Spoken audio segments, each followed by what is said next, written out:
السلام عليكم ورحمة الله وبركاته. إن الحمد لله نحمده ونستعينه ونستغفره ونعوذ بالله من شرور أنفسنا ومن سيئات أعمالنا. من يهده الله فلا مضل له ومن يضلل فلا هادي له، وأشهد أن لا إله إلا الله وحده لا شريك له، وأشهد أن محمدا عبده ورسوله. أما بعد. Louange Allah, le créateur des cieux et de la terre, on le loue tout ce qu'il nous accorde comme bien et comme grâce. On lui demande de prier sur son prophète Mohammed sallallahu alayhi wa sallam, sa famille, ses compagnons et tous ceux qui les ont suivis jusqu'au jour de la rétribution. Celui qu'Allah a guidé, personne ne peut l'égarer. Celui qu'Allah a égaré, personne ne peut le guider. Alors nous allons, bi'iznillahi ta'ala, commencer un programme ensemble. C'est un livre parmi les livres que j'avais déjà commencé à expliquer. Lorsqu'on commence quelque chose, il est bien de terminer cela. Donc, ça fait partie des livres que je compte terminer avec vous. Ce n'est autre que le livre de l'imam Shawkani, le Durar al-Bahiyya fil Masail al-Fiqhiyya, donc les perles magnifiques concernant les questions de jurisprudence. C'est un livre sur la jurisprudence. Ça passe bien.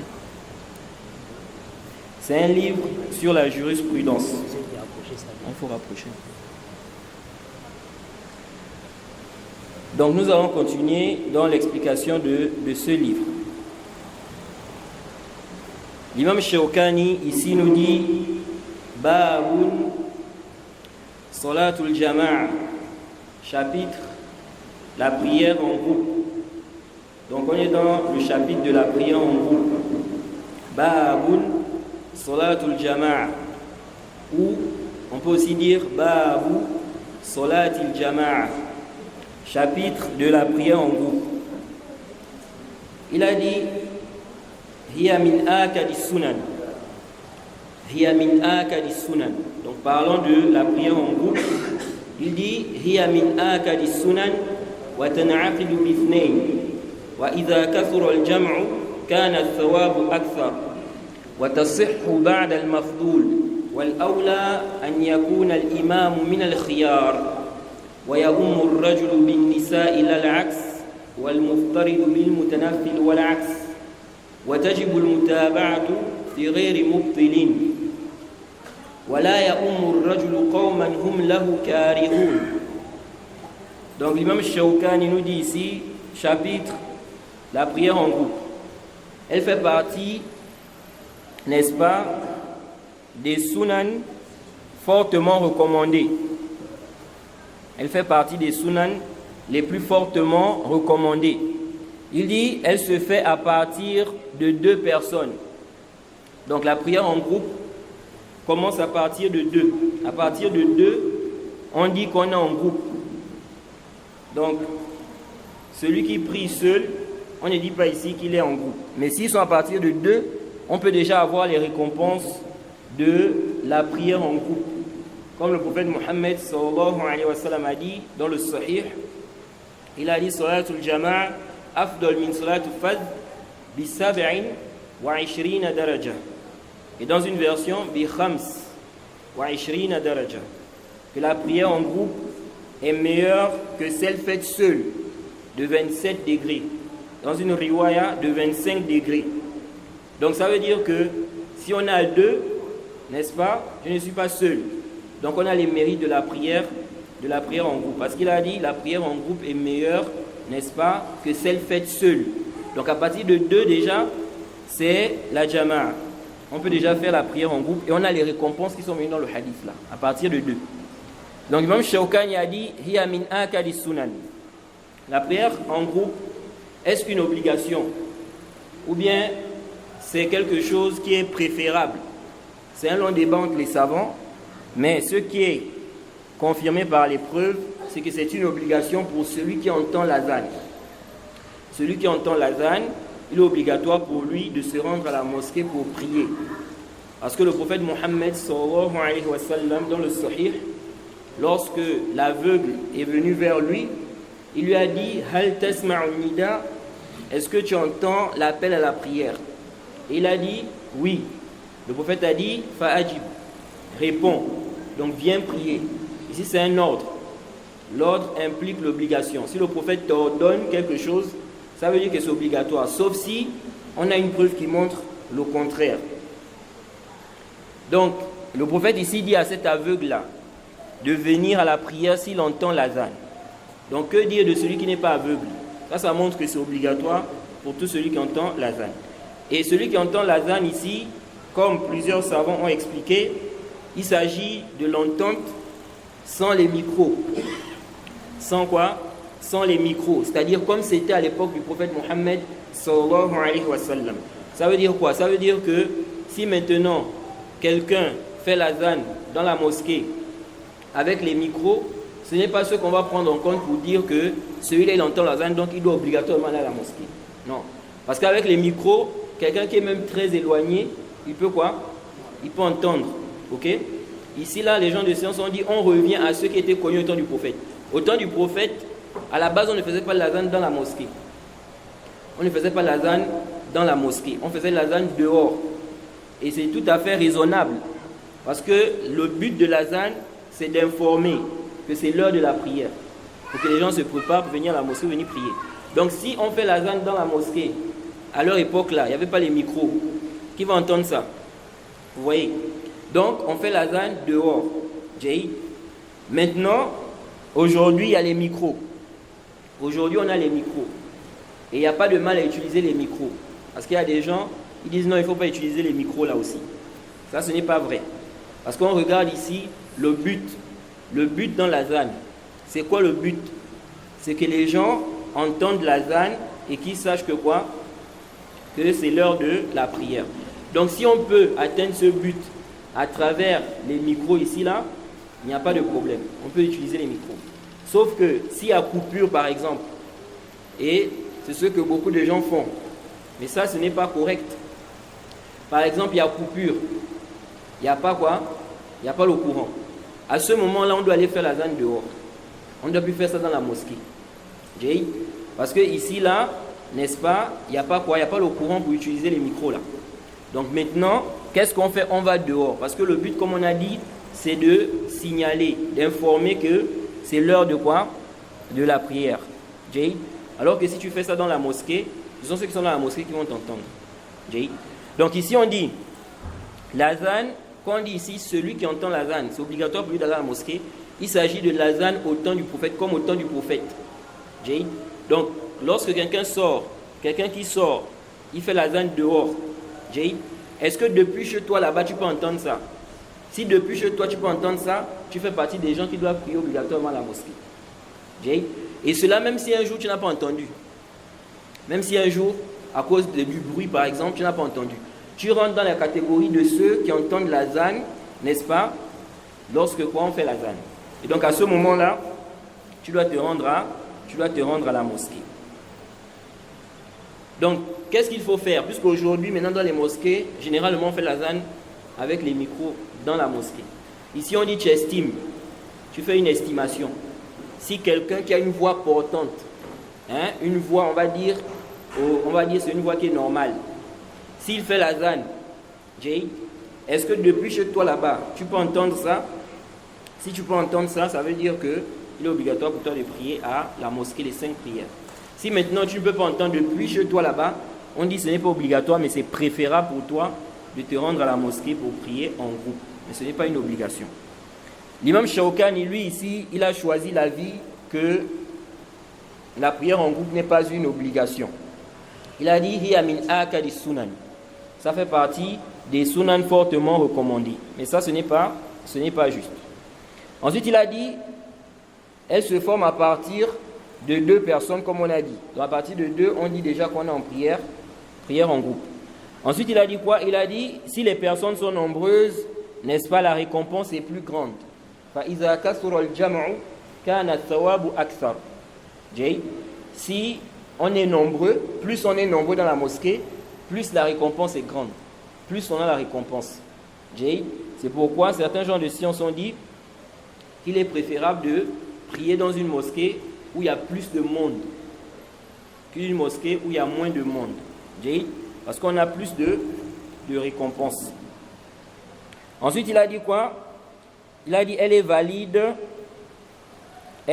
derrière celui qui n'est pas meilleur. Ok? Donc, quelqu'un est meilleur. Par exemple, c'est lui le meilleur parmi les gens. Il a mémorisé le Coran, par exemple. C'est quelqu'un de pieux. C'est quelqu'un qui est sur la sunna. C'est lui qui a plus mémorisé le Coran. Ici, là, la base, c'est lui qui dirige. Ok? Maintenant, l'imam Shawkani a dit quoi? Ça veut dire quoi? Ça veut dire que celui qui n'est pas meilleur peut diriger la prière. Ok? Et la prière est valide. Donc, quelqu'un, par exemple, il n'est pas meilleur. Ce n'est pas lui le meilleur. Ou bien même, il est pervers. C'est un pervers. Par exemple, c'est quelqu'un, par exemple, c'est un voleur. Ou bien il fait le zina. Il fait quoi? Il fait le zina. S'il dirige la prière et qu'on prie derrière lui, quelqu'un qui est pieux prie derrière lui, est-ce que sa prière est valide? Ici, là, il a dit, même Shawkani a dit quoi? La prière est valide. La prière est quoi? Est valide. Mais il a dit, Al-awla an yakuna al-imamu min al-khiyar. Il dit, mais ce qui est mieux, c'est que l'imam soit parmi les meilleurs. Ça veut dire que si on doit choisir un imam, on choisit quoi? On choisit celui qui est meilleur. On choisit celui qui est meilleur. Et on va voir, l'imam Shawkani va nous parler aussi du cas de quoi? De la question de la mémorisation du Coran. La question également de la connaissance de la sunna. Qui on doit faire précéder? Celui qui connaît plus le Coran, celui qui connaît plus la religion. Qu'est-ce qu'on a? Qui on doit faire précéder ici? Il va nous parler de cela ici. Donc il a dit وَتَصِحُّ بَعْدَ الْمَفْضُولِ وَالْأَوْلَى أَنْ يَكُونَ الْإِمَامُ مِنَ الْخِيَارِ وَيَؤُمُّ الرَّجُلُ بِالنِّسَاءِ إِلَى الْعَكْسِ وَالْمُفْتَرِضُ بِالْمُتَنَفِّلِ وَالْعَكْسِ. Il dit وَيَؤُمُّ الرَّجُلُ بِالنِّسَاءِ. L'homme dirige les femmes.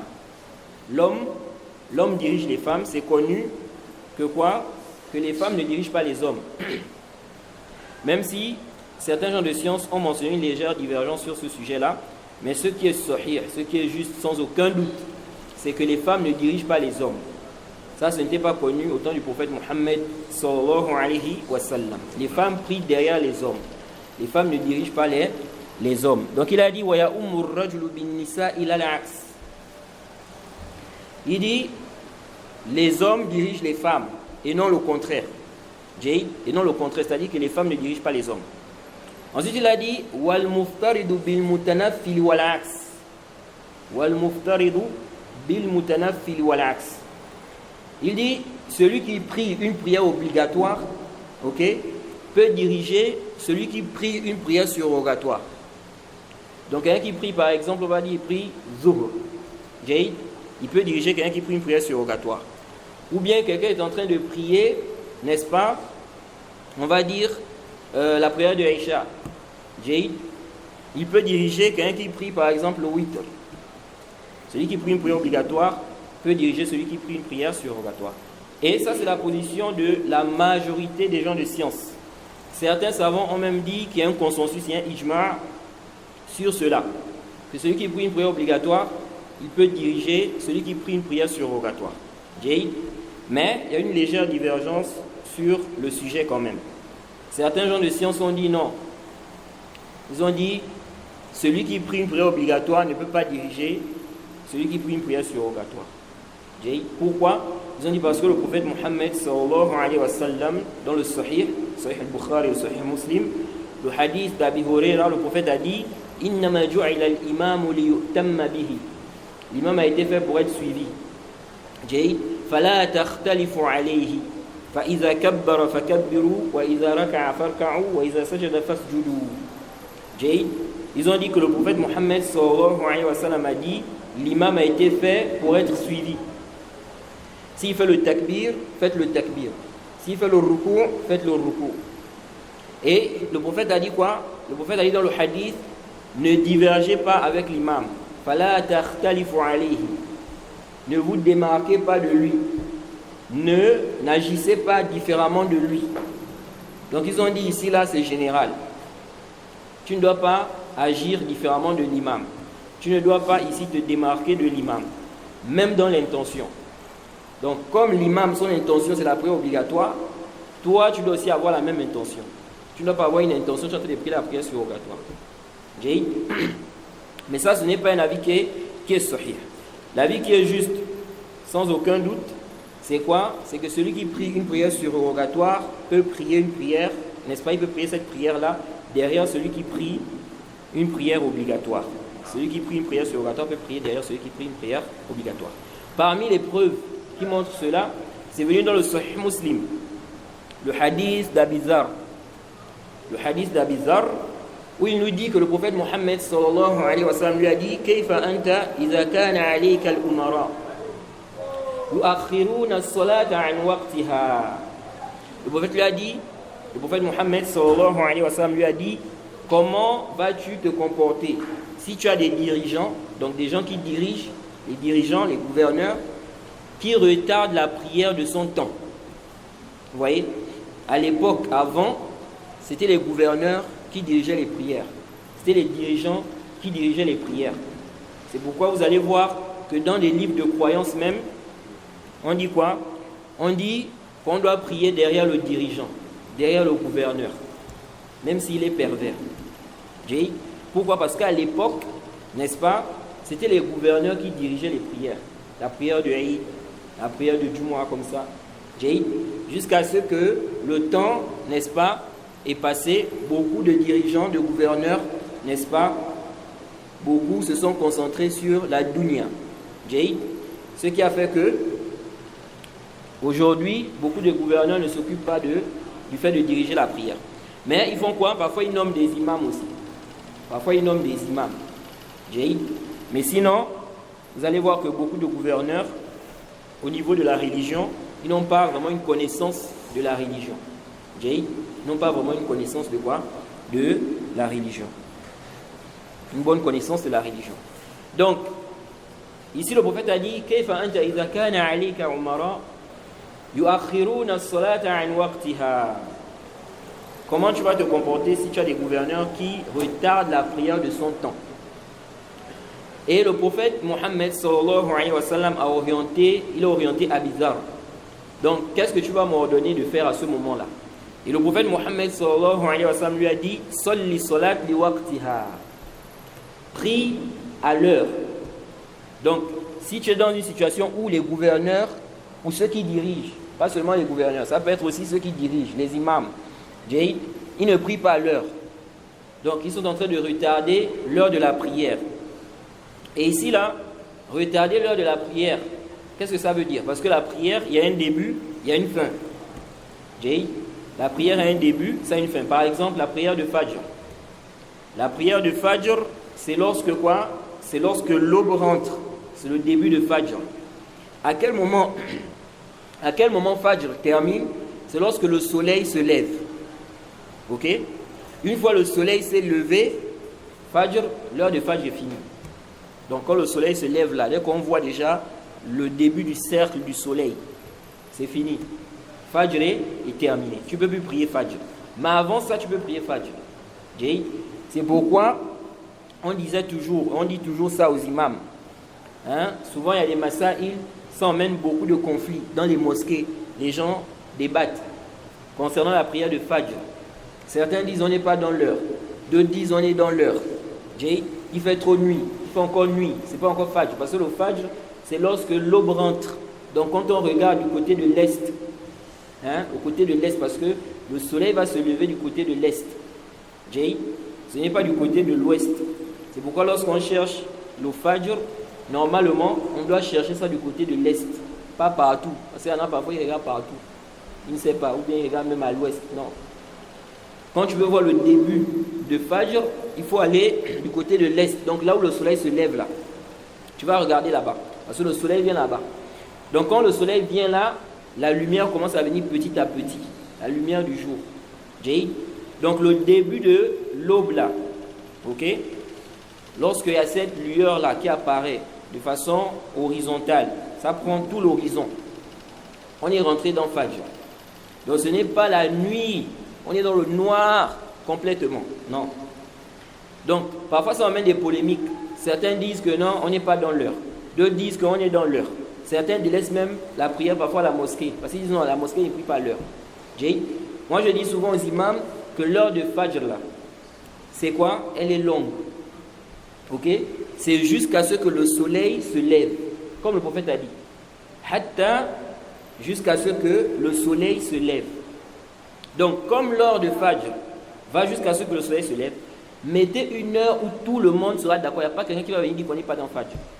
C'est-à-dire qu'on va mettre l'heure là, tout le monde, personne ne peut dire que là, on n'est pas dans l'heure de quoi? De Fajr. Une heure comme ça. Ça veut dire quoi? Ça veut dire qu'on va laisser. Si on voit que les gens sont en train de contester, les gens disent que non, il fait trop de nuit, il fait encore nuit, il fait noir. Donc ce n'est pas encore le Fajr. On attend lorsque la lueur de l'aube va un peu apparaître là. On met à l'heure là, on commence à prier Fajr. Il n'y a pas de problème, on est dans l'heure. Parce que le soleil ne s'est pas encore levé. De même, des gens qui ne prient pas à la mosquée. Des gens par exemple qui ne prient pas à la mosquée, ou les gens dont la prière n'est pas obligatoire à la mosquée. Ok? Comme par exemple la femme. La femme, elle n'est pas obligée de prier au tout début de Fajr. Dès que le Fajr rentre directement, elle prie, non, elle peut attendre un peu. L'essentiel, c'est quoi? C'est qu'elle ne retarde pas la prière jusqu'à faire sortir la prière de son temps. Donc le soleil s'est levé, elle n'a pas encore prié Fajr. Donc souvent je dis, pour éviter les polémiques, mettez une heure où tout le monde est d'accord. Tout le monde est d'accord que là, on est dans Fajr. Pourquoi? Parce que la prière, ça fait partie, n'est-ce pas, des piliers de l'islam. C'est le deuxième pilier de l'islam, la prière. Au point où les savants ont divergé sur le jugement de celui qui ne prie pas. Celui qui ne prie pas, est-ce qu'il est toujours musulman? Les savants ont divergé par rapport à ça. Au point où certains savants ont dit celui qui délaisse une seule prière volontairement, une prière, il ne prie pas ça, volontairement, il est sorti de l'islam. Vous voyez? Donc pour dire que ce n'est pas une petite affaire. Donc la prière, on ne doit pas jouer avec. Donc les imams doivent vraiment voir ça parce que c'est une grande responsabilité. Lorsqu'un imam décide de prier, il dit non, nous on prie à telle heure. Et les gens sont en train de diverger. Est-ce que c'est l'heure? Est-ce que c'est... On n'est pas sûr. Il se peut, n'est-ce pas, que réellement on n'est pas dans l'heure. Donc tu vas prendre les responsabilités des prières de tous ceux qui sont derrière là. Vous voyez? Parce que c'est toi qui es en train de quoi? D'imposer ça. Donc ici on dit, si on est dans une situation comme ça, ok, on prend là où tout le monde est sûr. C'est comme en Europe là-bas. En Europe aussi, ils ont souvent des polémiques là, surtout quand c'est le mois de Ramadan. En France, en Belgique, ils sont en train de diverger. Est-ce qu'on doit suivre l'angle 18 ou bien on doit suivre l'angle 15 ou bien l'angle 12? Ça mène beaucoup de polémiques. Le Cheikh Ibn Uthaymin a donné un conseil. Il dit lorsqu'on doute, est-ce que l'heure est rentrée ou c'est pas rentré? On est en train de douter. Il dit la base c'est quoi? C'est pas rentré, jusqu'à ce qu'on soit sûr que c'est rentré. On ne doit pas se précipiter. On est là en train de douter, est-ce que c'est l'heure, est-ce que c'est pas l'heure? Bon, on dit on prie quand même, non. Il faut qu'on soit sûr que là l'heure est rentrée. Donc à ce moment, qu'est-ce qu'on fait? Si on est dans le doute, on retarde un peu, jusqu'à ce qu'on sera sûr que c'est quoi? C'est l'heure. Donc le prophète lui a dit, Salli salat bi waqtiha. Prie la prière à son temps. Donc le prophète ne lui a pas dit que non, il faut prier avec eux comme ça. Ils ont retardé la prière de son temps, il faut prier avec eux. Non. Il a dit prie à son temps. Et ça c'est parmi aussi les preuves qui montrent que ces gouverneurs-là, ils retardaient la prière jusqu'à ce que l'heure, n'est-ce pas, sorte. Parce que certains gens de science qui ont dit non. Quand il a dit ici là, yu'akhiruna salata an waqtiha, ils retardent la prière de son temps, c'est-à-dire du début du temps. Mais ce n'est pas qu'ils ont fait sortir la prière de tout son temps. Ça c'est pas sahih. Le prophète a dit yu'akhiruna salata an waqtiha, son temps. OK? Donc c'est tout le temps. Tout le temps. De même, le prophète ici a dit prie à l'heure. Si c'était que non, il ne faisait pas sortir la prière de son temps, le prophète pouvait lui dire de prier avec eux. Parce qu'ils sont toujours dans le temps. Tant que la personne est dans le temps de la prière, n'est-ce pas, on prie derrière la personne. Donc quand le prophète lui dit prie à l'heure, ça veut dire quoi? Ça veut dire que ceux-là ils ne sont pas dans l'heure. Ensuite le prophète Mohammed sallallahu alayhi wa sallam a dit فَإِذَا أَدْرَكْتَ صَلَاةَ مَعَهُمْ فَصَلِّ مَعَهُمْ فَهِيَ لَكَ نَافِلَةٌ. Le prophète a dit si maintenant tu trouves la prière avec eux, ok, donc tu as déjà prié ta prière à l'heure. Maintenant tu viens, tu trouves qu'ils sont en train de prier, ok, mais ils ne sont pas dans l'heure. Le prophète a dit tu pries avec eux, cette prière sera une prière surrogatoire pour toi. Donc comme toi tu as déjà prié la prière obligatoire. Donc ça peut arriver par exemple, quelqu'un dans un milieu où les gens par exemple, on prend le cas de la prière de Fajr, ils ne prient pas le Fajr à l'heure. il prie ça trop tôt. L'aube n'est pas encore entrée. Donc lui là, qu'est-ce qu'il fait? S'il sait par exemple que s'il ne se rend pas à la mosquée pour prier avec les gens là, ça va amener une grande fitna. Ça peut amener une fitna comme ça. S'il craint ça, ici là, il fait quoi? Il va prier avec le groupe à la mosquée. Mais la prière qu'il prie là, c'est pas la prière quoi? C'est pas la prière obligatoire. Ok? Ensuite, il va prier maintenant la prière obligatoire à son heure. C'est pourquoi le prophète lui a dit ici, Sol li solat li waqtiha. Prie à son heure ou bien à l'heure. Maintenant, si tu trouves la prière avec eux, tu pries avec eux, ce sera une prière surrogatoire. Ça, c'est la preuve que celui qui prie une prière surrogatoire, sa prière est valide derrière celui qui prie une prière obligatoire. Parce que ici, là, le prophète lui a dit quoi? Si tu trouves la prière avec eux, prie. Ils sont en train de prier quelle prière? La prière obligatoire. Il a dit prie avec eux et ce sera pour toi une prière surrogatoire. Donc ça veut dire que la prière est valide derrière celui qui prie une prière obligatoire. Parmi également les arguments qui justifient ça, le hadith qui est rapporté par l'imam Ahmed. Le prophète Mohammed sallallahu alayhi wa sallam a vu quelqu'un, n'est-ce pas, dans la mosquée, il n'a pas prié avec le groupe. Et le prophète Mohammed sallallahu alayhi wa sallam lui a demandé Ma mana'aka an tusalliya ma'ana? Qu'est-ce qui t'a empêché de prier avec nous? Et il a dit qu'il avait déjà prié avec sa famille. Et le prophète Mohammed sallallahu alayhi wa sallam lui a dit de prier, même s'il a déjà prié avec sa famille. S'il vient à la mosquée, il trouve les gens sont en train de prier, il prie avec eux. Il prie avec eux. Ça montre aussi quoi? Que celui qui a, n'est-ce pas, celui qui prie une prière surrogatoire, sa prière est valide derrière celui qui prie une prière obligatoire. Parce que ici, là, quand il dit qu'il avait déjà prié avec sa famille, c'est la prière obligatoire. Et le prophète Mohammed lui a demandé quand même de prier avec l'imam. Ça, c'est parmi les preuves qui justifient cela. Parmi les preuves aussi, le hadith qui est rapporté par l'imam Ahmed. Quelqu'un est rentré dans la mosquée. Ja'a rajulun. Un homme est rentré dans la mosquée. Fasalla. Et le prophète Mohammed sallallahu alayhi wa sallam a dit Ala rajulun yatasaddaq ala hadha. Fayusalli ma'ahu. Le prophète Mohammed sallallahu alayhi wa sallam a dit n'y a-t-il pas quelqu'un qui va prier avec celui-là? Il va lui faire, n'est-ce pas? Il va lui donner, il va lui faire l'aumône. Il va prier avec lui. Alors que le prophète avait déjà prié avec ce dernier-là. Donc le prophète a demandé à quelqu'un qui avait déjà prié, de prier avec ce compagnon qui est rentré dans la mosquée. Donc ça montre quoi? Que la prière qu'il va prier avec lui ici, c'est une prière surrogatoire. Parce qu'il avait déjà prié la prière surrogatoire avec le prophète Mohammed sallallahu alayhi wa sallam. Donc il n'y a pas de doute qu'on peut prier, n'est-ce pas? Celui qui prie une prière surrogatoire peut prier derrière celui qui prie une prière obligatoire. Maintenant, une autre question.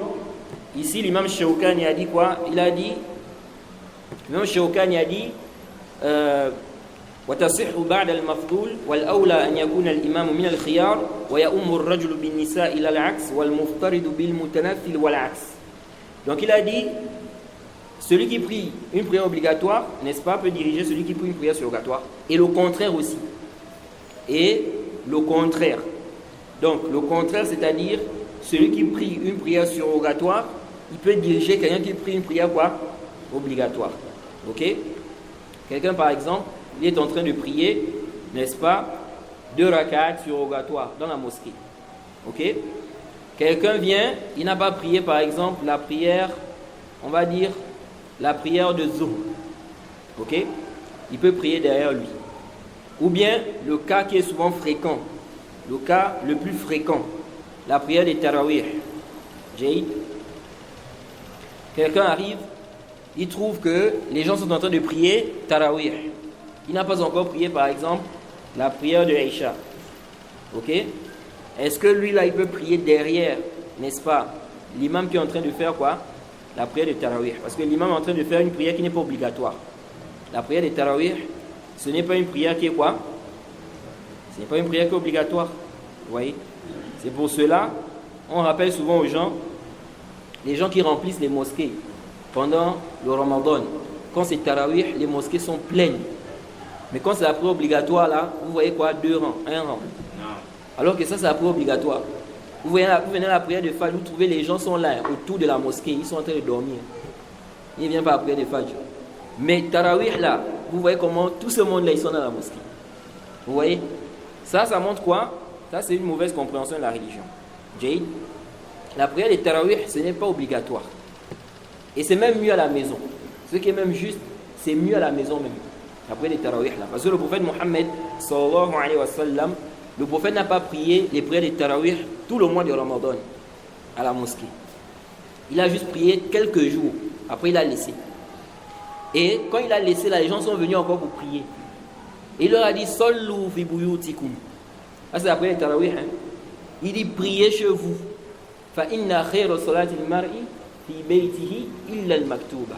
Il dit, car la meilleure prière du serviteur, c'est la prière qu'il fait chez lui, sauf la prière obligatoire. Vous voyez? C'est pourquoi certains savants qui ont dit non, c'est meilleur de prier tarawih à la mosquée. Non. Parce que le hadith là, ça parle des tarawih. Parce que quand ils arrivent au hadith là où le prophète a dit la meilleure prière du serviteur, c'est la prière effectuée chez lui, sauf la prière obligatoire, ils disent oui, sahih. Ils disent sauf tarawih. On enlève tarawih. On dit non, parce que ça, le hadith là parle même des tarawih. Vous voyez? C'est à cause des tarawih que le prophète a dit ça. Les gens sont sortis parce qu'ils ont vu le prophète a prié 1 nuit, 2 nuits, 3 nuits. Ils sont venus encore pour prier. Le prophète a dit priez chez vous. La meilleure prière du serviteur, c'est la prière qu'il effectue chez lui, sauf la prière obligatoire. Donc la prière obligatoire, c'est meilleur à la mosquée. Mais les prières surrogatoires, tout ce qu'on fait comme surrogatoire là, c'est mieux de prier ça à la maison. Jay, ce n'est pas interdit de prier ça à la mosquée. On n'a pas dit que c'est interdit. Tu peux prier la prière surrogatoire à la mosquée. Mais c'est mieux de prier ça chez toi. Il ne faut pas faire que ta maison soit comme quoi? Comme les cimetières. Vous voyez? Parce qu'à la base, on ne prie pas dans les cimetières. Ça, c'est la base. Donc, ta maison, il faut prier là-bas, il faut prier à la maison. Tu pries les prières surrogatoires avant de venir à la mosquée. Les prières qu'on fait, n'est-ce pas? Les rawatib qu'on fait avant la prière de Zuhr. Tu pries ça à la maison, après tu viens à la mosquée. La prière les rak'atayn qu'on fait avant de prier la prière de Fajr. Tu pries ça à la maison, après tu viens à la mosquée. Donc, ici le prophète a dit, sauf la prière, n'est-ce pas, obligatoire. Ce hadith-là concerne tarawih, on ne peut pas accepter tarawih. Mais on dit, ce n'est pas interdit de prier à la mosquée. On peut prier les tarawih à la mosquée. Ce n'est pas parce qu'on a dit c'est mieux à la maison que ça veut dire que c'est interdit. Parce que les gens aussi comprennent mal. Quand on dit c'est mieux de prier à la maison, c'est comme si on a dit c'est interdit de prier à la mosquée. Donc ils vont blâmer maintenant ceux qui prient aussi à la mosquée. Vous voyez, ça c'est la mauvaise compréhension aussi. Le prophète a prié ça à la mosquée. Les compagnons ont prié ça à la mosquée. Donc ça montre qu'on peut prier ça à la mosquée. Maintenant, comme on dit, ou comme certains gens de science ont expliqué, celui aussi qui sait qu'à la maison, il sera paresseux, il ne va pas prier tarawih. Ok? Il ne va pas prier tarawih à la maison. On dit c'est mieux qu'il aille à la mosquée. Il y a des gens comme ça. S'il est à la maison, il n'est pas motivé. Parce qu'il est seul par exemple. Ou bien il y a trop de bruit dans la maison. Les enfants crient partout. Donc ça va le déranger. Ici on dit quoi? On dit va à la mosquée. C'est mieux pour toi d'aller prier les tarawih à la mosquée. Mais si par exemple la personne prie tarawih chez elle, ce n'est pas un problème. Un imam par exemple, vous voyez, il décide de prier tarawih chez lui, avec sa famille. Il n'y a pas de problème. L'imam est où? Il n'est pas là. Il est où c'est? Il prie chez lui. Il n'y a pas de problème. Il n'y a pas de quoi? Il n'y a pas de problème. Non? Donc, ici là, on dit quoi? On dit les savants aussi ont divergé sur cette question-là. Certains gens de science ont dit on ne peut pas prier une prière obligatoire derrière quelqu'un qui prie une prière surrogatoire. Leur preuve, c'est quoi? C'est le même hadith qu'on a cité tout à l'heure là. On n'a pas répondu à leur argumentaire parce que la mas'ala ici, bien les deux questions, n'est-ce pas, sont basées sur les mêmes preuves. Ils ont pris le hadith là d'Abi Huraira où le prophète Mohammed sallallahu alayhi wa sallam a dit innama ju'ila al-imamu li yutamma bihi. L'imam a été fait pour être suivi. Fala takhtalifu alayhi. Ne vous démarquez pas de lui. Ne divergez pas avec l'imam. Donc ils ont dit ne divergez pas avec l'imam, c'est général. Ne vous démarquez pas de l'imam, c'est général. Même dans l'intention. Donc toi, quand tu viens prier la prière obligatoire, tu as une intention, c'est l'intention de la prière obligatoire. L'imam est en train de prier la prière surrogatoire, son intention, c'est la prière surrogatoire. Vous n'avez pas la même intention. Donc tu n'as pas le droit de prier derrière lui. La prière n'est pas valide. Il faut quoi? Il faut avoir la même intention. Il prie la prière obligatoire, toi aussi tu pries la prière obligatoire. Donc ça c'est leur argument. Mais ce qui est juste, c'est quoi? C'est que c'est permis. Il est permis de prier, n'est-ce pas, une prière une prière obligatoire derrière quelqu'un qui prie une prière surrogatoire. Parmi les preuves, déjà avant de venir par rapport aux preuves, le hadith qu'ils ont cité là, on dit ce hadith là, en réalité ce hadith, ça ne parle pas de l'intention. Je crois qu'on avait déjà évoqué ce point là ici là. Quand on médite sur le hadith là, le prophète a dit innama ju'ila al-imamu liyutamma bihi. Taïb. L'imam a été fait pour être suivi. Fala takhtalifu alayhi. Ne divergez pas avec l'imam. Ne vous démarquez pas de lui. N'agissez pas différemment de lui. Ici là, ce qui est apparent du hadith là, c'est que le prophète parle des actes. C'est connu que celui qui prie derrière l'imam, il doit suivre l'imam. C'est pourquoi vous allez voir que quelqu'un qui vient en retard à la mosquée, il trouve l'imam en train de prier. Si l'imam, par exemple, on va dire, il trouve par exemple l'imam à la deuxième raka, la prière de Aïcha à la deuxième raka. Quelqu'un arrive, il trouve l'imam à la deuxième raka de la prière de Aïcha. S'il vient ici, quand il va rentrer, la raka qu'il va faire là, ce sera quelle raka pour lui? Ce sera la première raka. L'imam ici, il a la deuxième raka de Aïcha. Donc l'imam va faire quoi? À la deuxième raka, il va faire quoi? Quand il va finir le sujoud, il va s'asseoir pour faire quoi? Tashahhud. Toi, tu es arrivé maintenant, tu as fait le takbir. Qu'est-ce que tu fais? Est-ce que tu vas faire tashahhud aussi? Ou bien tu ne fais pas tashahhud? Tu vas faire tashahhud. Même si tu as la première raka. Alors qu'à la première raka, on ne fait pas quoi? On ne fait pas tashahhud. Pourquoi tu fais tashahhud ici? Pour ne pas contredire l'imam. Fala takhtalifu alayhi. C'est connu également que celui-là qui prie la prière du voyageur, quelqu'un qui prie la prière du voyageur, maintenant il prie à la base, celui qui est voyageur, n'est-ce pas, il diminue les prières. Donc les prières de 4 rak'at, il va prier 2. Sauf la prière de Maghrib, on ne diminue pas ça. Donc les prières de 4 rak'at là, il va prier 2. Mais s'il prie derrière un résident, donc quelqu'un est voyageur, il prie derrière quelqu'un qui est résident. Celui qui est résident, il va faire 4 rak'at de Isha par exemple. Est-ce que celui qui est derrière, il va faire 2? Non. Il va prier les 4 rak'at avec l'imam. Donc, ici, là, il n'y a pas de doute qu'au niveau des actes, tu ne dois pas contredire l'imam. L'imam part au ruku, toi tu restes debout. Non. C'est pourquoi, même le fait aussi d'aller en même temps que l'imam aussi, ce n'est pas une bonne chose. En même temps que l'imam. Mais parfois aussi, ce sont les imams qui sont les causes de cela. Ce sont les imams qui sont les causes de cela. Vous voyez? Et ça, c'est dangereux. Les gens doivent bien regarder la prière là. La prière, c'est une grande adoration. On doit bien accomplir la prière. Vous allez voir, il y a des imams qui vont induire beaucoup de gens en erreur. Vous voyez? Pourquoi? Parce qu'ils ne respectent pas, n'est-ce pas, la manière de prier. Quand on fait le takbir, lorsque l'imam fait le takbir, par exemple, pour aller au ruku, à quel moment l'imam doit faire le takbir là? L'imam doit faire le takbir en allant au ruku'. Comme c'est venu dans le hadith, que le prophète faisait le takbir hina yarka, en allant au ruku'. Ce n'est pas arriver au ruku' là-bas. Vous voyez? Beaucoup de gens, beaucoup d'imams, quand ils prient, c'est quand il est au ruku' qu'il dit Allahu Akbar. Alors que là-bas au ruku', il y a un autre zikr. Il y a une autre, n'est-ce pas? Il y a une autre invocation, bien, il y a un autre zikr qu'on doit mentionner là-bas. Donc toi tu ajoutes maintenant Allahu Akbar là-bas. Est-ce que dans la sunna c'est venu qu'on dit Allahu Akbar au ruku et puis on ajoute les autres azkar là? Vous voyez? De même aussi le sujoud. L'imam va au sujoud. C'est arrivé au sujoud là-bas. Quand la tête est déjà au sol, c'est là où il dit Allahu Akbar. Non. Tu dois dire ça avant de partir. Donc en allant, en partant. Et à cause de ça, beaucoup de gens induisent les gens en erreur. Par exemple, l'exemple que je donne souvent, et je rappelle souvent ça, qu'à cause de ça, il y a des gens qui vont faire en sorte que certaines personnes prient derrière. Si ce n'est pas l'ignorance, leur prière ne sera pas valide. Vous voyez? C'est connu que... Non. Non, c'est la vanne. Les questions. Non, c'est les questions, on va prendre les questions après, Inch'Allah. On va prendre les questions après, c'est mieux, Inch'Allah. Faut me rappeler la question là. Donc je disais, c'est même la même. Mais ça c'est la même histoire. C'est lui qui passe la. Hein?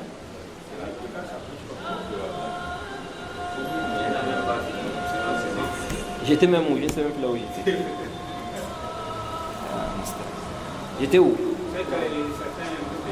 Non, voilà. Donc, il y a des imams par exemple. On sait que quand tu viens prier, quand tu viens trouver l'imam au rukou, Jay, c'est vrai qu'il y a une légère divergence des savants. Mais ce qui est juste, celui qui trouve l'imam au rukou, il a trouvé la raka. Quelqu'un arrive, l'imam au rukou, tu as trouvé l'imam au rukou, tu as fait le premier takbir. Après, tu as fait un autre takbir pour aller au rukou. Parce que là encore, il faut faire 2 takbirs.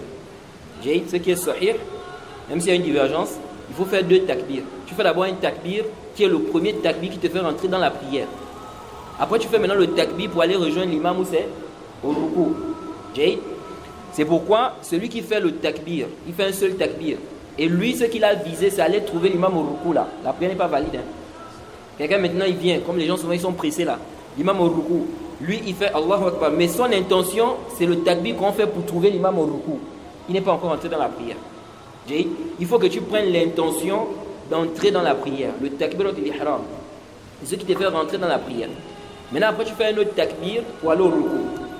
Mais si par exemple, quelqu'un a fait le premier takbir avec l'intention d'entrer dans la prière, mais il a fait un seul takbir, ici sa prière est valide. Ok? Même si nous disons quoi? Il a manqué de faire quoi? L'autre takbir qu'on fait pour aller au rukou. Donc, ici, là, qu'est-ce qui se passe? Il y a des imams, lorsqu'ils sont en train de prier, qu'est-ce qu'ils font? Ils vont se lever. Quand tu te lèves, tu dis quoi normalement? Sami'a Allahu liman hamida. Jay. Ensuite, quand tu es debout, tu dis quoi? Rabbana wa lakal hamd. Jay. Maintenant, c'est vrai que les savants divergent, mais pour celui qui est derrière. Ok? Est-ce qu'il va dire Sami'a Allahu liman hamida? Mais ça, c'est pas notre question ici. L'imam ici se lève. Il dit Sami'a Allahu liman hamida. Normalement. Beaucoup d'imams, qu'est-ce qu'ils font? Ils vont se lever comme ça, ils vont rien dire. Maintenant, quand ils sont debout, ils disent quoi? Sami'a Allahu liman hamida. Jay. Ça, c'est une erreur. Parce que qu'est-ce qui se passe ici là? Quand toi tu fais ça, maintenant celui qui vient, il ne te voit pas. Parce que parfois il y a les rangs. Jay, celui qui vient derrière, il ne voit pas l'imam. Il suit ceux qui sont là derrière. Ok? Maintenant lui il arrive. Quand tu t'es levé là, normalement tu n'étais plus au rukou. Ça veut dire que si la personne venait faire le rukou là, il ne devait pas trouver quoi? Il ne devait pas trouver la raka. Il ne devait pas trouver la raka. Parce que l'imam n'est plus au rukou. Il faut trouver l'imam où c'est? Au rukou, tu as trouvé l'imam au rukou, tu as la raka. Mais si tu arrives que l'imam est déjà debout, et toi tu viens au rukou, tu n'as pas la raka. Donc tu dois faire une raka ici là. Donc maintenant l'imam, quand il s'est relevé, il n'a rien dit. C'est quand il est debout maintenant qu'il dit Sami'a Allahu liman hamida. Toi quand tu es venu là, quand l'imam s'est relevé, quand il n'a rien dit là, toi tu croyais qu'il était où? Au rukou. Parce que tu n'as pas encore entendu Sami'a Allahu liman hamida. C'est quand tu vas entendre Sami'a Allahu liman hamida que tu vas savoir que l'imam ici, il est quitté du rukou. Bon, maintenant tu arrives à la mosquée, tu n'entends rien. Alors que l'imam, lui, il est déjà debout. Maintenant, il dit Sami'a Allahu liman hamida. Toi, tu vas au rukou. Tu vois? Ou bien tu es parti au rukou, bien avant. Ici, là, tu crois que tu as trouvé quoi? La raka. Parce que tu es parti en rukou, tu t'es dit que, comme l'imam, je n'ai pas encore entendu Sami'a Allahu liman hamida, donc l'imam est quoi? Il est encore au rukou. Vous voyez? Donc ça, c'est parmi les choses que les imams doivent vraiment regarder. Le takbir, tu fais ça quand tu vas. Jay. De même aussi, Sami'a Allahu liman hamida, c'est lorsque tu reviens. Quand tu es debout, maintenant tu dis Rabbana wa lakal hamd. Jay. Non, c'est pas l'heure de l'azan.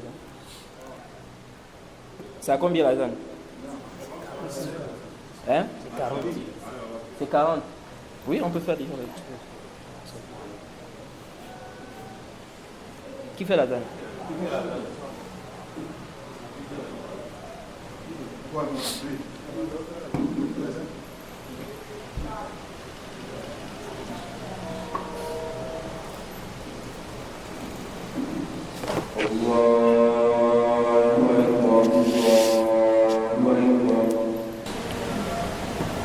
Donc, je disais tantôt qu'on doit vraiment voir ces choses-là.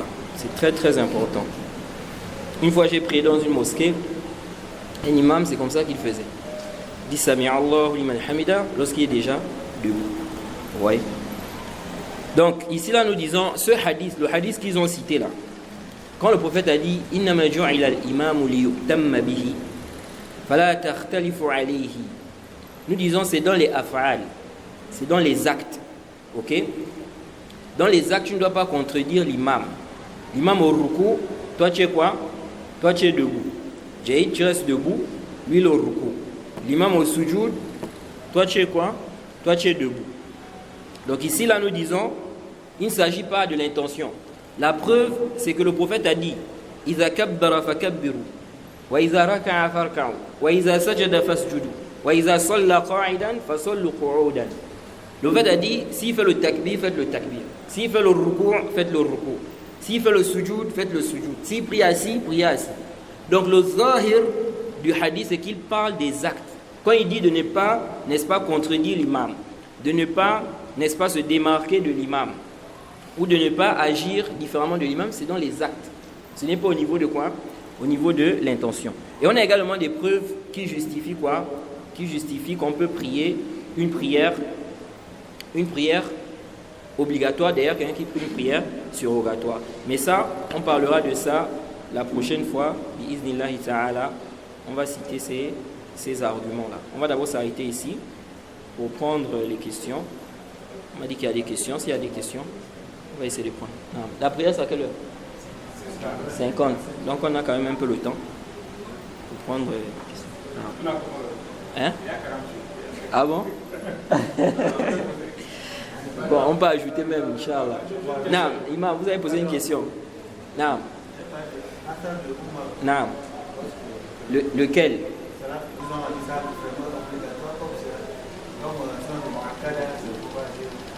Je n'ai pas bien compris. Hein? Le Asar de quoi? De Omar. Oui. Oui, c'est quoi la question par rapport à ça? Non. Il voit que c'est un peu étrange. Oui, oui, c'est l'apprentissage. Plus on apprend la religion, plus on comprend beaucoup de choses. Vous voyez? Mais si on n'apprend pas aussi, ou bien si on n'enseigne pas aux gens des choses, ou bien les gens sont habitués à quelque chose, c'est normal que quand ils voient quelque chose de nouveau, ils vont voir que c'est étrange. Vous voyez? Parce qu'ils sont habitués. Vous voyez? Maintenant là, les tarawih là, il y a différentes façons d'accomplir les tarawih. Si maintenant des gens sont habitués, par exemple, quand on fait seulement masna, 2 rakat, 2 rakat, 2 rakat. Toi tu viens maintenant, tu viens faire par exemple tarawih 5 rakat. Ou bien 3 rakat comme ça, enchaînés. Vous voyez? Les gens vont voir que c'est quoi? C'est étrange. Pourquoi? Parce qu'ils ne sont pas habitués à ça. C'est pourquoi on dit souvent aux imams de changer parfois. Ce qui est rapporté du prophète. Si le prophète, on a vu qu'il faisait parfois ça, parfois il faisait ça, c'est bien pour l'imam aussi de faire ça. Vous voyez, ça habitue les gens. Pour que quand maintenant quelqu'un va venir faire ça, ils ne seront pas étonnés. Parce qu'ils ont déjà l'habitude de voir ça. Vous voyez? Donc, le athar de Omar, il n'y a pas d'ishka, il n'y a pas de problème dans ça. Omar même, ce athar-là même, prouve que Omar même ne priait pas. Il ne priait pas avec les gens, les tarawih, au départ. Quand il est venu, il a trouvé que les gens, parce que les gens à la base, ils priaient en groupe dans la mosquée. Plusieurs groupes. Des groupes comme ça, chacun prie là-bas, tarawih, etc. Maintenant, au temps de Omar, ils ont prié, ils se sont regroupés tous derrière un imam. Vous voyez? Et quand Omar a vu ça, il a dit, quelle bonne innovation. Quelle bonne innovation. C'est-à-dire sur le plan linguistique. C'est pas que c'est une bid'a dans le sens où ce n'est pas dans la religion. Vous savez, les gens des bid'a aussi, ils viennent avec ça pour dire que, regardez ce que Omar a dit ici. Il a dit, il y a des bonnes innovations. Non. Ici, la bonne innovation, ici c'est dans le sens linguistique, dans la langue arabe. Parce que dans la langue arabe, ce qui est nouveau, c'est bid'a. Ce qui est quoi? Nouveau, c'est bid'a. C'est pourquoi les téléphones, on peut dire que les téléphones là, c'est bid'a.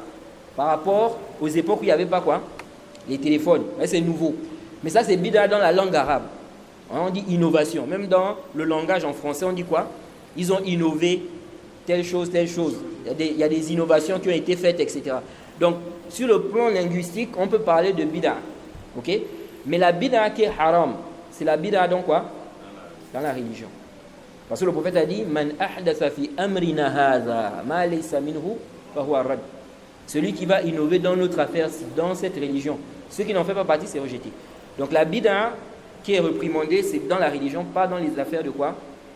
Pas dans les affaires de dunya. C'est pourquoi les tapis là, il n'y a pas de problème. Ceux qui ont vous dites bid'a, bon, les tapis aussi c'est bid'a. Ventilateur aussi c'est bid'a. Non. Même si on peut appeler ça bid'a dans la langue arabe, c'est pas bid'a qui est interdite. La bid'a qui est interdite, c'est dans le din. Ok? Donc ici là, Le athar de Omar, lorsque Omar a dit quelle bonne innovation, c'est pourquoi? Parce qu'en fait, quand le prophète a demandé aux compagnons de prier chez eux, les gens priaient où maintenant? Les gens priaient où c'est? Chez eux. Le prophète leur a dit priez chez vous. Donc ils font quoi? Ils vont désobéir. Ils priaient chez eux. Donc ça montre que les tarawih là, n'est-ce pas? Prier ça chez soi aussi, c'est pas un problème. Parce qu'il y a des gens qui voient ça comme un problème. Ils prient chez lui. Pourquoi ils prient chez lui? Vous voyez? Alors que les salafs ont prié chez eux. Donc, qu'est-ce qui s'est passé? Pendant un temps, pendant une époque, pendant un temps, les gens priaient chez eux. Jusqu'à ce qu'ils ont ramené maintenant, ils ont commencé à prier, n'est-ce pas, dans la mosquée. En plusieurs groupes. Et après, ils ont fait quoi? Ils ont regroupé tout le monde derrière un imam. Donc, nous disons quoi? Nous disons que c'est légiféré de prier les tarawih, n'est-ce pas, à la mosquée. Mais ce n'est pas quoi? Premièrement, ce n'est pas obligatoire. Deuxièmement, c'est mieux de prier à la maison. Ok? Il y en a qui disent, oui, les compagnons ont prié ça à la mosquée. Le fait que les compagnons ont prié à la mosquée, là, ça ne veut pas dire que c'est meilleur à la mosquée. Est-ce que quand on dit quelque chose est meilleur à la maison, ça veut dire quoi? Ça veut dire qu'on ne doit pas le faire à la mosquée? C'est pas ce que ça veut dire. Donc si maintenant les compagnons ont prié à la mosquée, ok, ça ne veut pas dire que c'est meilleur à la mosquée forcément. Déjà, il y a des compagnons qui ne priaient pas à la mosquée. Ibn Omar, on rapporte qu'il n'a pas prié il ne priait pas à la mosquée. Omar lui-même, au départ, il ne priait pas à la mosquée. Donc ici, là, ce athar-là, ça ne cause pas de problème. Nous disons, le athar-là montre qu'on peut prier les tarawih à la mosquée. C'est légiféré, c'est bien, n'est-ce pas? Mais ce n'est pas une obligation et ce n'est pas meilleur. Sauf comme on a dit pour le cas de celui, par exemple, qui sait que s'il prie chez lui, il ne va pas prier, ok? S'il décide de prier chez lui, il ne va pas prier chez lui, peut-être parce que la famille, on va l'embêter et tout ça, ou bien, n'est-ce pas, il ne sera pas motivé. Donc il va à la mosquée. Non, c'est bon? Ou bien encore un ishkal? Oui, parce que le hadith qui est venu que celui qui prie derrière l'imam, Tarawi, il aura la récompense de toute la vie. Non. Man sola ma'a al-imam, hatta yansarif. Non. Kutiba lahu qiyam al-layl. Jayd? Non. Il n'y a pas d'ishkal. Il n'y a pas de problème avec ce hadith. Beaucoup de gens citent ça pour dire que non, ça montre que c'est meilleur de prier à la mosquée. Il y en a même, c'est comme s'ils veulent obliger ça. C'est ajib. Il y a des gens, ils sont arrivés à un stade où, tu as dit, ceux qui ne prient pas à la mosquée là, on les blâme même. Vous voyez? C'est dangereux. Alors que le prophète a dit, fa inna khayra salatil mar'i fi baytihi. Et ça, c'était pour les tarawih. Il a dit, sallu fi buyutikum. Priez chez vous. Ça, c'est tarawih. Il dit fa inna khayra salatil mar'i fi bayti illa al-maktuba. La meilleure prière du serviteur, c'est la prière effectuée chez lui, sauf la prière obligatoire. Ça, c'est la parole du prophète. Maintenant, comment toi tu vas vouloir imposer? Non, ceux-là, comme ça, ou bien ceux qui disent non, ce sont des paresseux, machin. Comment ça? Déjà, même la prière de tarawih, c'est même pas obligatoire. Même. Un musulman qui n'a pas prié tarawih tout le mois de Ramadan, là, est-ce qu'il a un péché? Il n'a pas un péché. Mais il a raté les récompenses.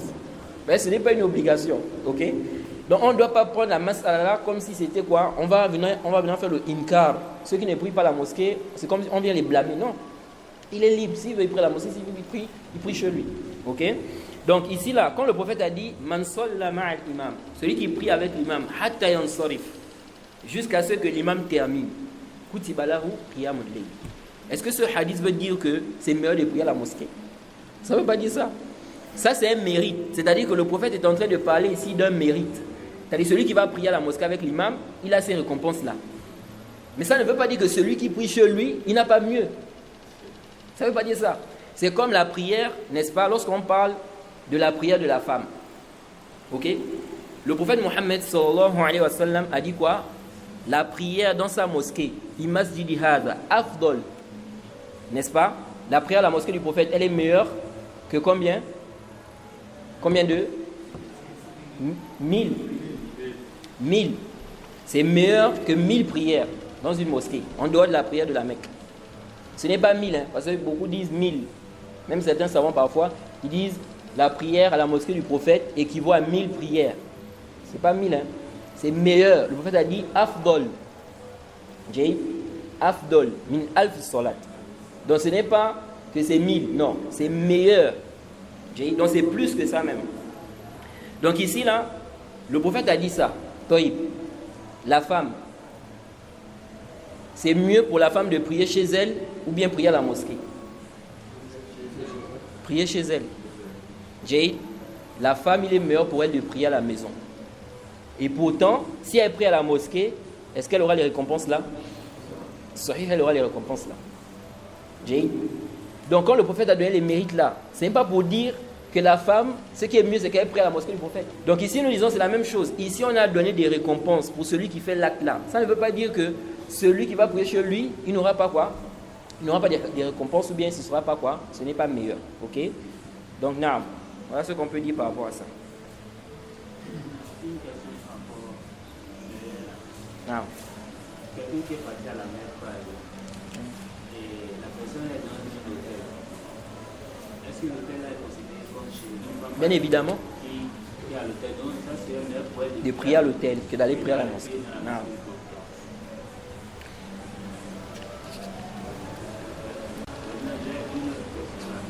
C'est par rapport au rang. Par rapport au... À l'alignement, c'est ça.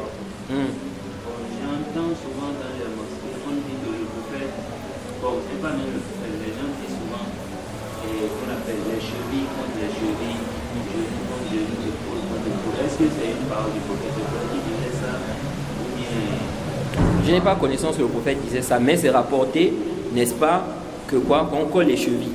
Ok, les compagnons quand ils priaient, ils collaient les chevilles et les épaules. Ok, les épaules et les chevilles.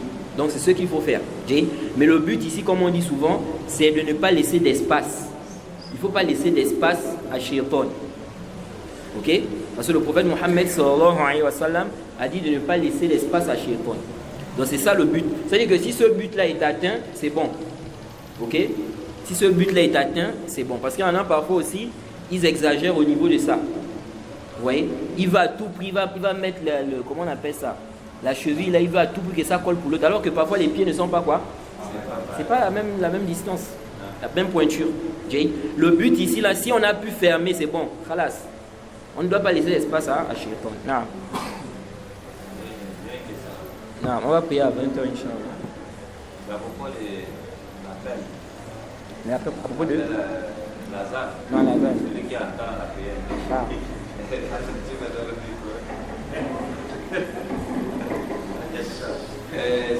Mais vous, on vous a dit de ne pas poser les questions. Sauf si les autres n'ont plus de questions, on peut prendre vos questions. Laissez d'abord les autres poser s'ils ont une question. Hein? Quelqu'un a une question ici? Alaykoum salam.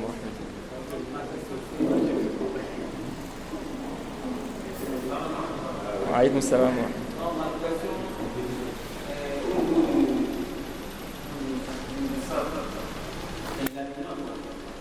L'alignement. Non.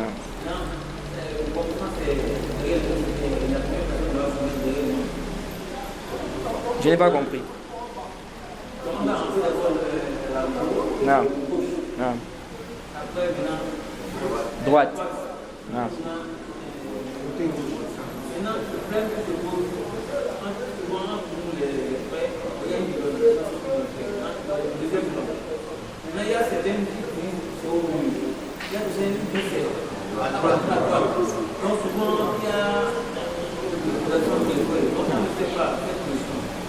Non. Ici, là, à la base, lorsqu'on prie derrière l'imam, ceux qui doivent être déjà à la base, lorsqu'on commence à faire les rangs, les gens se mettent derrière l'imam. Bon, maintenant, ceux qui viennent après, là, ils commencent à droite ou bien commencent à gauche. Ok? Certains disent on commence à droite. Ok? Certains gens de science ont dit on commence à droite. Mais ce qui est, quand on regarde les textes, c'est que normalement on continue comme on a commencé depuis le départ. Ça veut dire quoi? On se met derrière l'imam. Ok? Maintenant, comment on va faire pour remplir le rang? Certains gens de science ont dit ici on va mettre celui qui va venir, il va se mettre à droite. Ensuite l'autre vient, il se met à gauche. Ensuite l'autre vient, il se met ici à droite. L'autre aussi vient, il se met ici à gauche jusqu'à ce qu'on va remplir quoi? Le rang. Sinon, on n'a pas un texte qui justifie qu'il faut forcément commencer par la droite jusqu'à terminer ça. C'est ce que beaucoup pensent. C'est pourquoi si quelqu'un vient maintenant à gauche, ils vont lui dire que non, il faut aller là-bas, à droite. Donc normalement, comme explique le Cheikh Al-Albani, si on veut remplir, n'est-ce pas, le rang, comme on a commencé depuis le départ, on se met derrière l'imam. Maintenant, celui qui vient, Il peut commencer, ça peut être à gauche, ça peut être à droite. L'essentiel, s'il vient maintenant, il s'est mis par exemple à droite, l'autre qui vient, il se met à gauche. L'autre vient à droite, l'autre vient à gauche jusqu'à ce qu'on va remplir le rang. Non. C'est bon, on va s'arrêter là. On demande qu'Allah nous facilite, qu'Allah nous accorde la compréhension de sa religion. Hein? Une dernière question.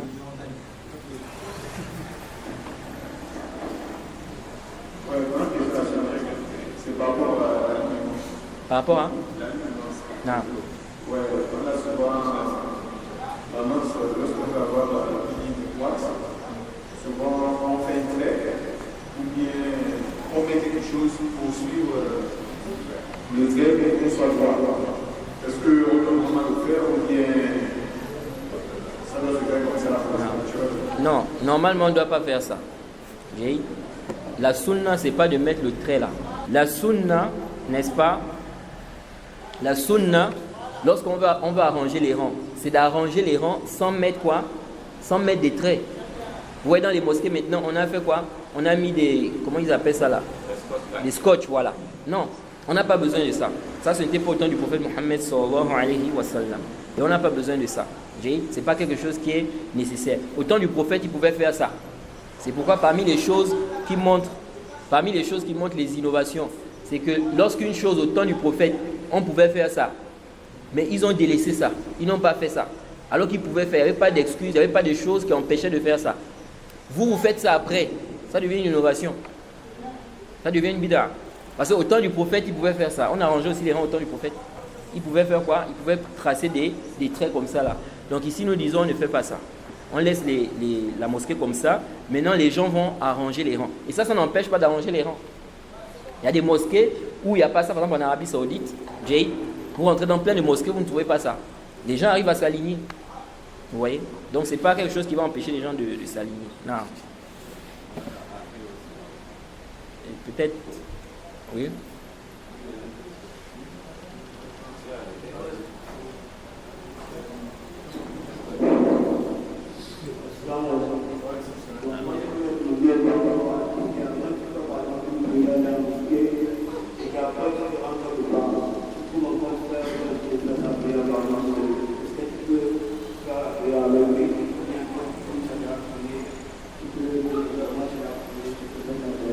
Non. Ici, tu peux prier avec lui, il n'y a pas de problème. On a vu ici le hadith du prophète Mohammed sallallahu alayhi wa sallam. Donc, il n'y a pas de mal. De même, le compagnon qui est rentré dans la mosquée, le prophète a dit Man yatasaddaqa ala hadha. Qui va faire la sadaqa à celui-là? Il s'est levé, il a prié avec lui. Wa alaykum salam wa rahmatullah.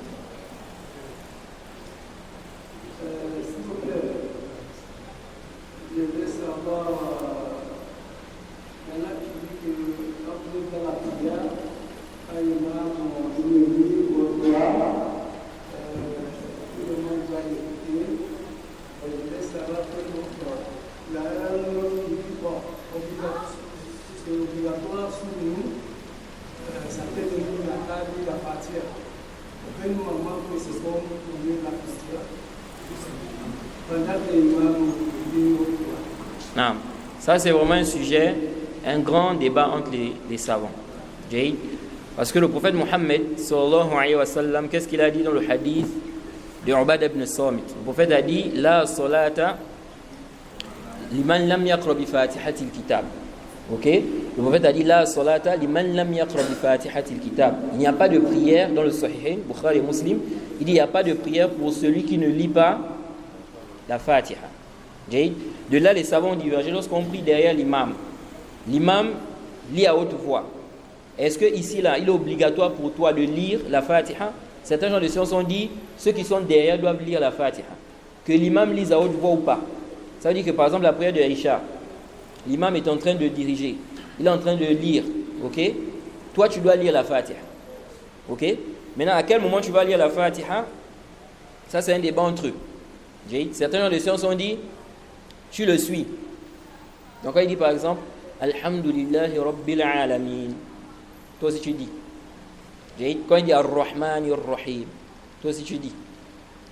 Jusqu'à ce qu'il va terminer quoi? La Fatiha. L'autre on dit l'imam va laisser un temps pour que les gens puissent lire quoi?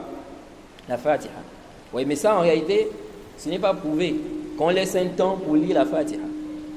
C'est pourquoi certains gens de science ont dit même qu'en réalité, si l'imam lit à haute voix, ok, ce n'est pas une obligation pour toi de lire la Fatiha.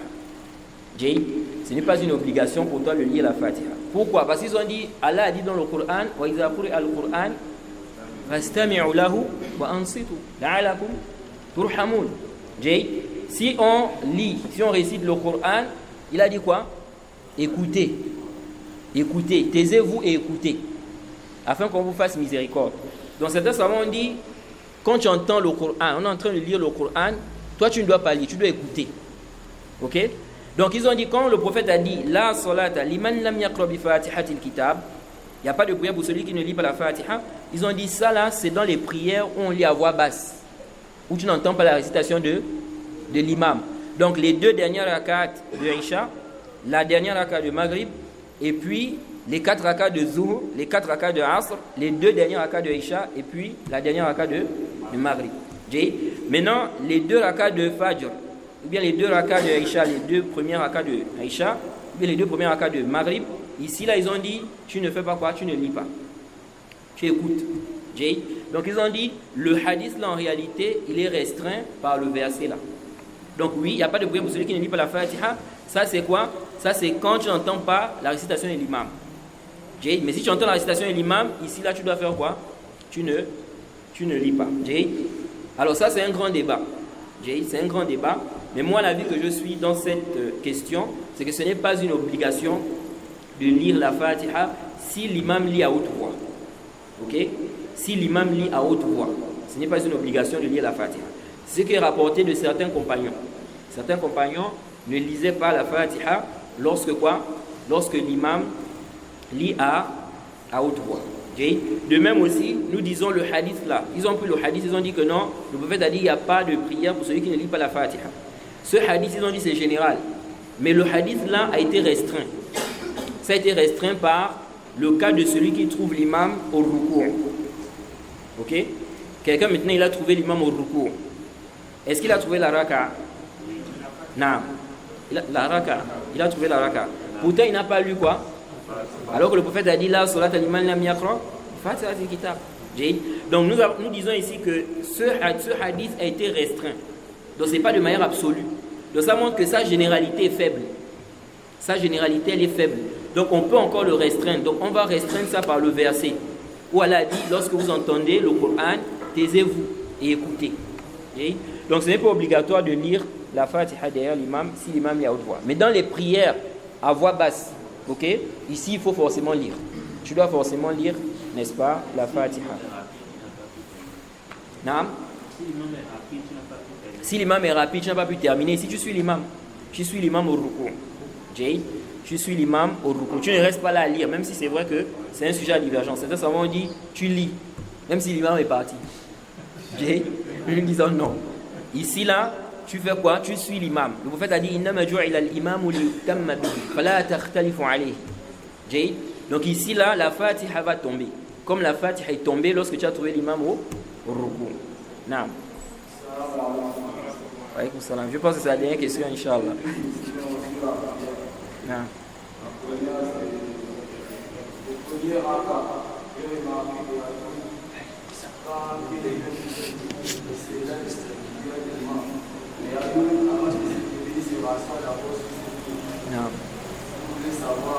Non.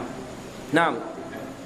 Certains savants ont dit, parce que ça a été rapporté du prophète Mohammed sallallahu alayhi wa sallam, dans le Sahih al-Bukhari, le hadith de Malik ibn Huwayrith, que le prophète Mohammed sallallahu alayhi wa sallam, lorsqu'il se levait d'une raka impaire, ou bien de la raka qui est impaire, il s'asseyait. Il faisait quoi? Il s'asseyait. Avant de se lever. Ça c'est venu dans le Sahih al-Bukhari. Ça montre quoi? Ça montre que lorsque tu es dans la raka impaire, ok? Ici là, c'est la sunna de s'asseoir avant de te lever. La raka impaire, ça veut dire quoi? La première, par exemple, on prend la prière de Isha. Ça veut dire la première raka de Isha et la troisième. Donc, dans ces 2 rakats là, avant de te lever, tu vas d'abord t'asseoir. Ok? Tu t'assois, après tu te lèves. C'est ce qui est sahih. Certains savants disent, ça là on fait ça si on est vieux, s'il y a un besoin. Vous voyez? Mais ça c'est pas vrai, parce que celui qui rapporte ça, c'est Malik ibn Huwayrith. Malik ibn Huwayrith, quand il rapporte le hadith, il dit, quand ils sont allés voir le prophète, il dit ils étaient jeunes. Ils étaient quoi? Jeunes. Maintenant, quand ils ont vu le prophète leur a montré comment on prie. Après, le prophète leur a dit, Sallu kama ra'aytumuni usalli. Priez comme vous m'avez vu prier. Maintenant, ils sont repartis. C'est comme ça qu'ils ont expliqué maintenant la description de la prière. Donc lui, maintenant, quand il rapporte la description de la prière du prophète, il dit que le prophète faisait ça. Et il dit, le prophète a dit, priez comme vous m'avez vu prier. Est-ce que le prophète leur a dit que, sauf l'assise là, il ne faut pas faire ça? Parce que moi, je fais ça parce que je suis âgé. Le prophète ne leur a pas dit ça. Donc quand le prophète il fait cette assise là, il est en train d'enseigner la prière à des gens qui sont jeunes. Et le prophète était âgé à ce moment-là. Et le prophète Mohammed sallallahu alayhi wa sallam, après, il leur dit, donc après leur avoir enseigné la prière, il leur dit, priez comme vous m'avez vu prier. Ok? Ça veut dire quoi? Ça veut dire qu'ici, là, on ne doit pas accepter ça. Pour dire que non, ça, c'est si tu es vieux. Parce qu'il a enseigné ça à des jeunes, des gens qui étaient jeunes. Il devait leur dire que vous êtes jeunes, ne faites pas ça. Ça, c'est pour celui qui est vieux. Vous voyez, il n'a pas dit ça. Donc ici, on dit, ici, là, c'est une sunna, lorsque tu te relèves, de t'asseoir d'abord. Ok? Ensuite, tu te relèves maintenant. Mais ce n'est pas aussi une obligation. Ce n'est pas quoi? Une obligation. Ça veut dire quoi? Ça veut dire que quelqu'un peut directement se lever aussi. Il n'y a pas de problème. Mais le problème, c'est de blâmer celui qui s'assoit. En disant que non, ça c'est pour les vieux. Alors qu'en réalité, ça ce n'est pas quoi? Ce n'est pas juste, ce n'est pas vrai. Donc ici, là, tu t'assois. Ensuite, tu te relèves. On s'arrête là. On demande qu'Allah nous facilite, nous accorde la compréhension de sa religion. Je profite aussi à vous informer que je compte voyager la semaine. Donc, jeudi c'est quand? Dimanche. La semaine qui vient là. Donc, je ne serai pas avec vous pendant un petit temps. Iznillah. Et on s'excuse aussi pour le temps. On a pris beaucoup de temps. On s'excuse vraiment. Et qu'Allah nous facilite, qui nous accorde la compréhension de sa religion. Subhanakallahumma wa bihamdik wa ashhadu an la ilaha illa anta astaghfiruka.